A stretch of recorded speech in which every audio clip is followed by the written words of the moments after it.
Hi friends, it's October 9th today, and it should be very cool and comfortable autumn day. However, while I was walking to my office this morning, I saw a chaos at a road maintenance site. A worker at about 50 fainted out due to heat stress. Actually, those outdoor workers, they face the risk of heat stress every day, which may cause death. And unfortunately, due to climate change, the number of hot days are becoming more and more frequent and persistent these days. Actually, I feel a little bit ashamed staying in this cool and comfortable room equipped with air conditioning, which generates a lot of greenhouse gases. They contribute to climate change, and finally, they harm someone who I don't know. Climate change can cause other risks as well. For example, the sea level rise, drought, shortage of food, and the decrease of farmland. They can also cause a lot of health problems.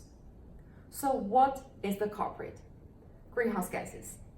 They trap the heat inside the atmosphere and heat up our Earth. And carbon dioxide is the biggest contributor to greenhouse gas. So how can we reduce the amount of greenhouse gas or carbon dioxide in the atmosphere?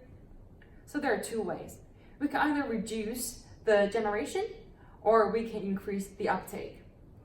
You have heard a lot about those environmental advocates that suggest a really low carbon lifestyle. This suggests using less air conditioning, travel as little as possible, and even go vegetarian. Yes, you're right. The production of meat can generate a lot of greenhouse gases. But you may not want to sacrifice your next trip to watch your favorite NBA team. You may not want to endure the bad air quality in a room without air conditioning.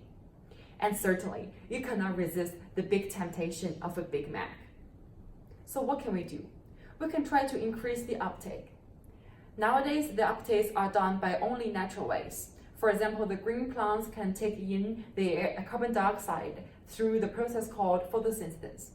But it is not enough. So if natural way is not enough, what else can we do? You may ask, is there an artificial way to take up the carbon dioxide? Yes. The answer is yes. So today, let me introduce our star of today, carbon sequestration technology. So in the video, I'm going to introduce to you what carbon sequestration technology is. And hopefully, you can get to know something about this technology, no matter your background information and knowledge. Hi, my little friends. You have just heard me say, right? You do not want to sacrifice your little burgers. Isn't that true? So maybe carbon sequestration technology can help you. Don't worry, let's break down this term to see what it is. So first of all, what is sequestration? I believe you must have the experience of playing with your toy when you are expected to be studying. So at this time, your parent or a teacher will come to take away, or will say, sequester your toy. They take away or sequester your toy because they think it is harmful to your study or grades. And similarly, we want to sequester the carbon dioxide in the air because it is harmful to our Mother Earth. So you may ask, what is carbon dioxide? This is our next question. Carbon dioxide is a kind of gas. It is everywhere around us. The cars can give out carbon dioxide, the air conditioning can give out carbon dioxide, and you know what? Even if when you breathe out, you are giving out carbon dioxide.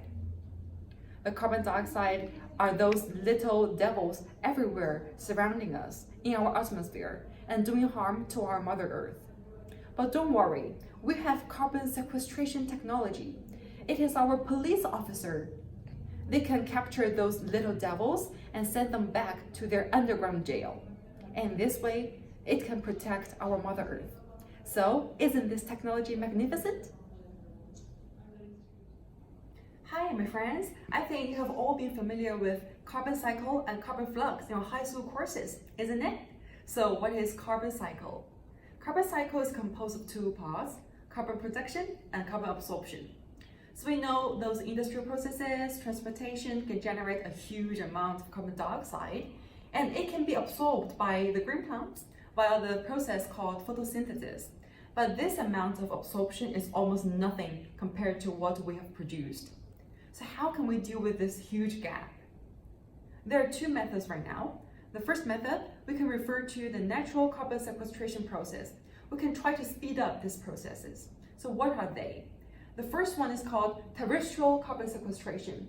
It is performed by the green plants via the process called photosynthesis.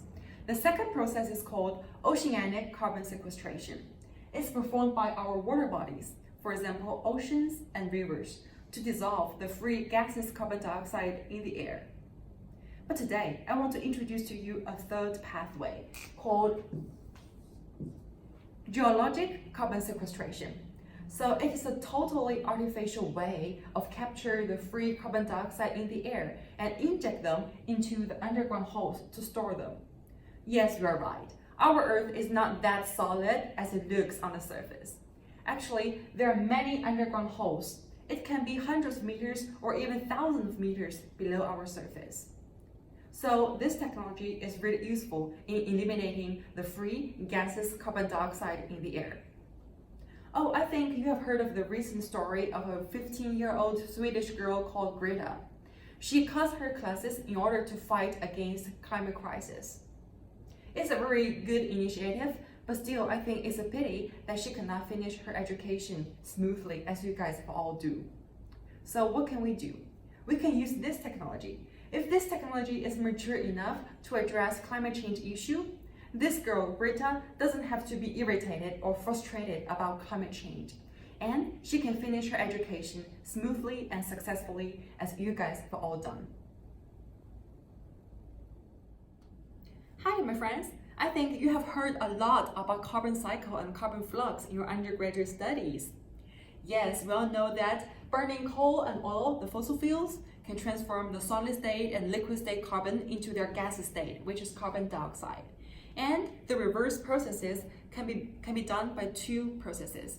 The first one is terrestrial carbon sequestration, done by vegetation. And the second process is called oceanic carbon sequestration, done by water bodies like ocean. But today, I want to introduce you the third pathway, which is called geologic carbon sequestration. So you can see these three arrows here. So what we're doing here is we artificially capture the carbon dioxide in the air and inject them into the underground reservoirs. So what are these reservoirs? The first reservoir can be empty coal and oil reservoir. The second one can be the formations containing saline water. And the third one can be unused coal bed. But none of these three deposits is perfect. So the empty coal and oil reservoirs, they are sealed securely and naturally. But there are not too many empty coal and oil reservoirs in our Earth, so their storage capacity can be really small and limited. And on the contrary, we have a lot of formations containing saline water underground, but they are not safe because they are not sealed naturally and properly. So what about unused coal bed? It is a convenient way to inject carbon dioxide, but we are compromising their future potential to be exploited. So if we inject carbon dioxide into unused coal bed, this amount of coal cannot be used anymore in the future. And also, we need to consider how to select a combination of the three deposits when we want to use this carbon sequestration technology. Besides, I want you to learn about the benefits, but also the concerns about this technology. So recently, there are two main concerns about this carbon sequestration technology. The first concern comes from the regulatory bodies. They have difficulty deciding which deposit to choose and how to allocate the post-injection liability. So for example, if an accident happens, who should be responsible for this carbon leakage accident? And also, there are some inconsistency between the jurisdiction coming from the federal level and state level. The second part of concern comes from the environmental groups. So as I have just mentioned, there is an issue of carbon leakage because these formations cannot be sealed naturally and securely. So sometimes those gases, carbon dioxide, can come out from their reservoirs. And it can cause a lot of danger. For example, they can induce seismicity, and they can also contaminate their adjacent underground water bodies and cause a lot of water pollution. So I think after you have learned about the benefits and concerns about this new and innovative technology. Our next focus should be how to balance the benefits and concerns in order to maximize the potential of carbon sequestration technology to deal with climate change. Hi, it's happy to know that nowadays more and more people are becoming interested in carbon sequestration technology. And as you all know, carbon sequestration technology is a technology where we capture the free gases carbon dioxide in the air and inject them back into the underground reservoirs. However, we all know that this technology recently is not mature enough to be applied on a large scale efficiently. So there are constraints from mainly two parts. The first part is technical constraint. You all know that it is very hard to capture the free gases carbon dioxide out from the atmosphere. And the recent technology is very costly and expensive. And also, our R&D process right now is not fast enough. According to a recent study, we cannot apply carbon sequestration technology on a large scale until the end of this century, which may be too late to address the climate change issue. And also, there are constraints from the policymaking part. Some government officials, they are reluctant to allocate money to this project because they think it is too expensive and costly. And also, there is the public opposition called Not in My Backyard. So people know that this is a good technology, it can address climate change, but they are afraid of the side effects. So they don't want this technology to be implemented somewhere next to their neighborhood. So what is the next step to achieve this bright future of carbon neutralization?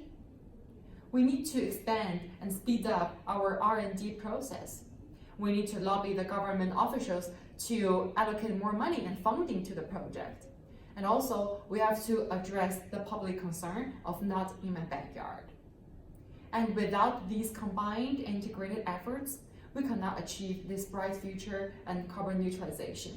But we can definitely address climate change through this technology with the combined efforts from professionals from all the disciplines.